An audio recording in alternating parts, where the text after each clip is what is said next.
Oh, and other totally random social things today. So Julianne, my cosplayer there, Spider-Gwen, suggested that we celebrate, the successful video responses and that kind of stuff. So we hung out after work today, went to a nice rooftop bar, had a expensive like $15 cocktail, me, her, and Beryl, and that was really cool just to celebrate and be like, we did good work, and I hope we can work again. And I really love that stuff. I love finding opportunities for talented friends of mine to be able to use their talents and do good work.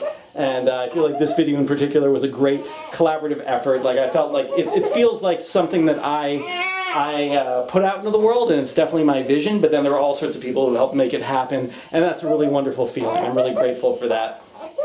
Yeah. And then also in Madison Square Park today during lunch, I ran into my good friend Mihaela Gaylord, who I went to Syracuse with, and she was this incredibly smart, funny person that I met who auditioned for our theater group, and I don't think she'd ever really done theater before, and just was like, hey, I'll give this a try.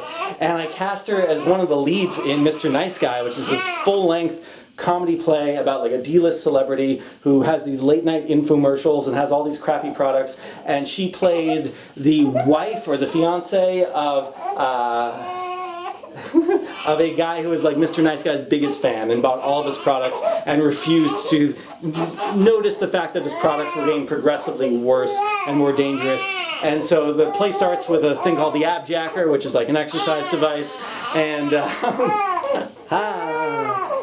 kind of exercises like this. It's actually just an office chair.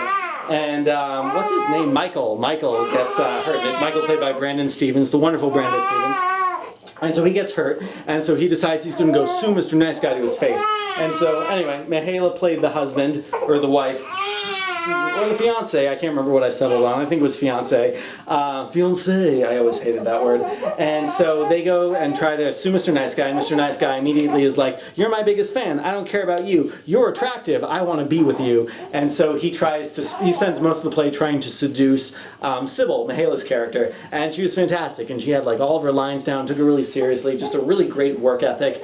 And that was great. And so she graduated. She went off to do awesome photography stuff for, I believe, the Denver Post in Colorado, and has done all sorts of incredible coverage on a lot of really rough subjects and topics. Awesome photojournalism. Tonight, right now, maybe not as we speak, it's probably over now, but she was in New York to attend the Journalism Emmys, where she was nominated along with a few of her staff members. And so yeah, New York's a crazy place, and she literally walked right by me during my lunch break. It's crazy to think, if I'd taken lunch at a different time or had lunch in a different spot, I never would have seen her, or she might have gone within 10 feet of me and we wouldn't cross paths.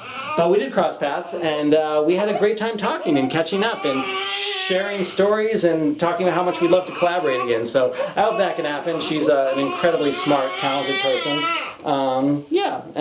We talked about baby stuff and living in the woods and VR and how VR is going to affect all sorts of different industries, including journalism and movies, and understanding anything from like how to fix a pipe to being a refugee and what that experience is like. VR is fantastic for empathetic reactions. And